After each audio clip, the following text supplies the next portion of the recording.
सुखदेव स्वामी कहते हैं, राजन अब लोगों को क्या पता है कि भगवान युद्ध छोड़ करके क्यों भागे। परीक्षित ने कहा, गुरुजी मुझे भी लग रहा है कि भगवान डरपोकों की तरह भाग गए। आप ही नहीं तो कहा है कि काले यवन को देखकर वो जरासंध के सामने से भगवान भागे। काले यवन पीछा कर रहा है। परीक्षित ने कहा, गुरुदेव लग तो मुझे भी रहा है ये कि भगवान भयवश युद्ध छोड़ करके भाग गए। तो भगवान सुखदेव ने कहा, परीक्षित परमात्मा की भ्रकुटी तिरछी हो जावे तो पूरी सृष्टि का प्रलय हो जाएगा। काले यवन क्या बिगाड़ेगा। वो उधर लखनलाल ने भी तो कहा है, भ्रकुटी बिलास सृष्टि लय हुई सीता माई के सामने। और यही शब्द भगवान सुखदेव मुनि के, परमात्मा की भ्रकुटी तिरछी हो जाए, पूरी दुनिया समाप्त हो जाए तो यवन कहाँ बचता है।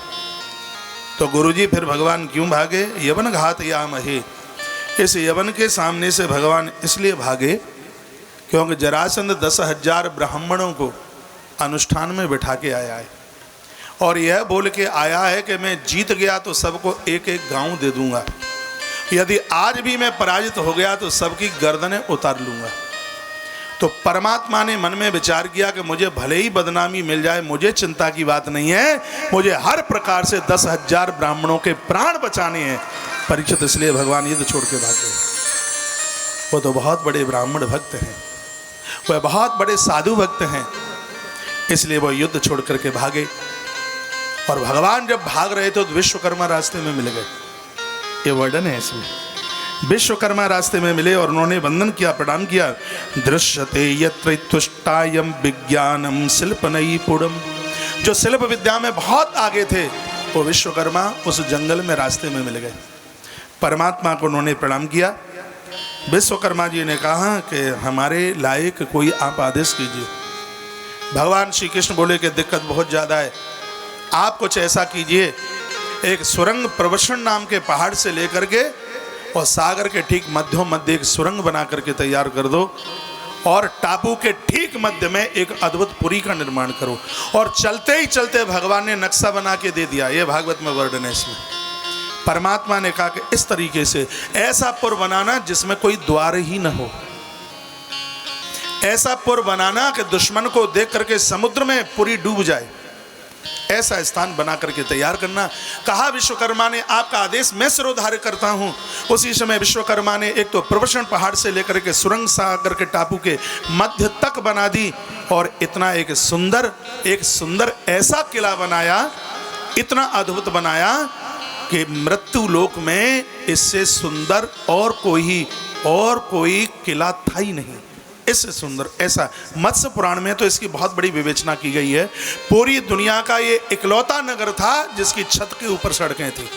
लोग जमीन में नहीं चलते थे, लोग सड़क के ऊपर छत के ऊपर सड़क बनाई गई थी, उस पर चलते थे और उसका नाम द्वारका इसलिए रखा गया। एक बार मथुरा के लोग भगवान श्री कृष्ण की द्वारका में पहुंचे, अंदर परकोटे के अंदर थे। अब वो कहने लगे, कृष्ण द्वार कहाँ है, द्वार कहाँ, द्वार कहाँ। द्वार ढूंढने से मिलता नहीं है, इसलिए द्वार कहाँ नाम तो ग्रंथ में इसका नाम है द्वार कहाँ, लेकिन इतना लंबा तो नाम कोई लेता नहीं। हा को हटा दिया तो द्वार कहाँ में से हा उठा दिया तो खाली द्वारका बच गया है, खाली द्वारका, इसलिए इसका नाम द्वारका हुआ। उस महल में से बाहर निकलने के लिए ये कहा जाता था कि हमें बाहर जाना है, रास्ता मिल जाए, दीवार बीच में से खुल जाती थी, आदमी बाहर निकलता था। दुश्मन को देख करके ये पूरी की पूरी जमीन में पूरी की पूरी ये पानी में नीचे धंस जाती थी और दुश्मन वहाँ से चला जाता था। उसके बाद द्वारका निकल करके बाहर आ जाती। इतनी बड़ी कलाकृति थी। भगवान दौड़ते हुए जा रहे हैं और सब दौड़ते ही दौड़ते इतना काम कर दिया और यह यवन पीछे दौड़ता हुआ जा रहा है। सुखदेव स्वामी सावधान करते हैं, परीक्षित भगवान दौड़ते दौड़ते एक गिर गुहा में जाकर के प्रवेश कर गए और उस गुफा में जाकर के भगवान पहुंचे। तदा यवनी यद कुलजात सत पलायनम नोचितम, वो कहने लगा, अरे भगोड़े रुक रुक रुक रुक रुक। भगवान अंदर पहुंचे और अंदर मेरे परमात्मा ने एक सोते हुए व्यक्ति के ऊपर अपना चद्दर डाला, पीताम्बर डाला, पीछे जाकर के वो छिप गए। देह जेना अग्निना दग्धो भस्मा दब्या तत्क्षणात्।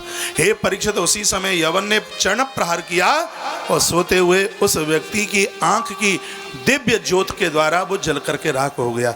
परीक्षित राजा ने पूछा, हे परीक्षित राजा कहने लगे, हे ब्राह्मण, सा पुमान कहा, यानी वो आदमी कौन था, कस्य सोता है, किसका बेटा था, कुतो गुहायाम सवनम शयनम, ये कब से यहाँ सो रहा था, यत तेजसा यवनो दगदहा तद वद, ये यवन की दृष्टि से, इनकी दृष्टि से ये यवन जल करके राख कैसे हो गया, ये पूरी बात आप बता दें तो आपकी बहुत बड़ी कृपा होगी। सुखदेव भगवान ने वही सुनाया जो परीक्षित राजा ने पूछा।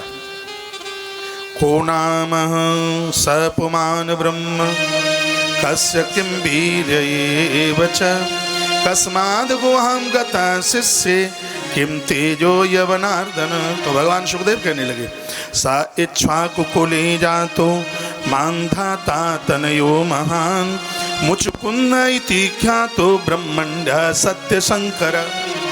मानधाता का पुत्र मुचकुंद, एक बार देव और असुरों के साथ संग्राम हुआ। मुचकुंद की वजह से देवता बहुत ज़्यादा उनको विजय का आनंद मिला। तो देवताओं ने खुश होकर के कहा कि हम तुम्हारे ऊपर इतने प्रसन्न हैं, आप हमसे कुछ मांग लेते।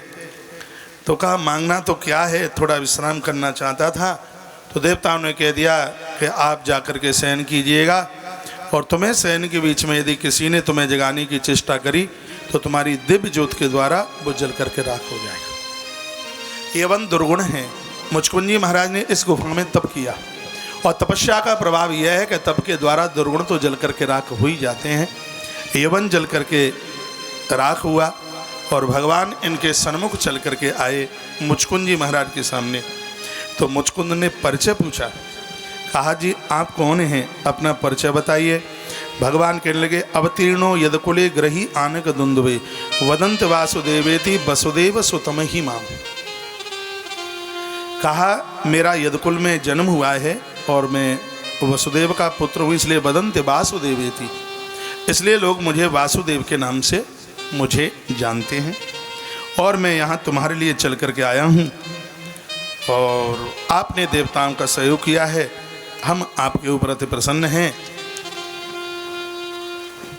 आप हमसे यदि कुछ मांगते तो हम आपको अवश्य में देते। हम बड़े खुश हो गए, ये बड़े प्रसन्न हो गए, और ये कहने लगे, भगवान कृपा कर दें, मुझे कभी आपकी माया न सतावे। प्रभु ने कहा, ये तो मैंने दिया, और मांग लीजिए। तो इन्होंने कहा कि प्रभु मैं क्षत्रिय हूँ और मैंने बड़ा युद्ध लड़ा, मैंने बहुत कुछ किया, लेकिन पता नहीं क्यों ऋषियों को देख करके मेरे मन में बात आई। सुनिए, ये मुचकुंद बोले, मेरे मन में बात आई कि परमात्मा की कृपा हो जाती और धरती पर एक बार मुझे भी ब्राह्मण बनने का सौभाग्य मिल जाता तो आपकी बहुत बड़ी कृपा होती। छात्र धर्म स्ततो जंतु नियवधि मृगयादिवी। मैं क्षत्रिय जरूर था, मैंने कभी मृग आखेट नहीं किया, मैंने कभी हिंसा नहीं की। जन्म मृत्युंतरे राजान सर्वभूत स्वेत्तम, मैंने जीवों की रक्षा जरूर की है। तो भगवान क्या कहने लगे, परमात्मा ने कहा कि मेरा आशीर्वाद है, भूत्वा द्विजवरस्तंबई मामोपेशश केवलम। परमात्मा ने कहा कि जो क्षत्रिय अपने रक्षा के धर्म में पारंगत होता है तो ये प्रकृति का नियम है कि निश्चित रूप से उसको ब्राह्मण के घर में जन्म मिलता ही है। मेरा आशीर्वाद है तुम्हारे लिए कि तुम्हारा जन्म ब्राह्मण घर में होगा। जय जय श्रीमद्भागवते इति श्रीमद्भागवते महापुराण दशम स्कंदे उत्तरार्धे श्री मुचकुंद स्तुति नामैक 55 अध्याय। कृष्णाय वासुदेवाय हरे परमात्मनि प्रणतक्लेशनाशाय गोविंदाय नमो नमः। मुचकुंद जी महाराज भगवान की परिक्रमा करते हुए बद्रीनाथ चले गए। लंबे समय तक उन्होंने तपस्या करी है, और उसके तत्पश्चात फिर उनको भगवत धाम प्राप्त हुआ है।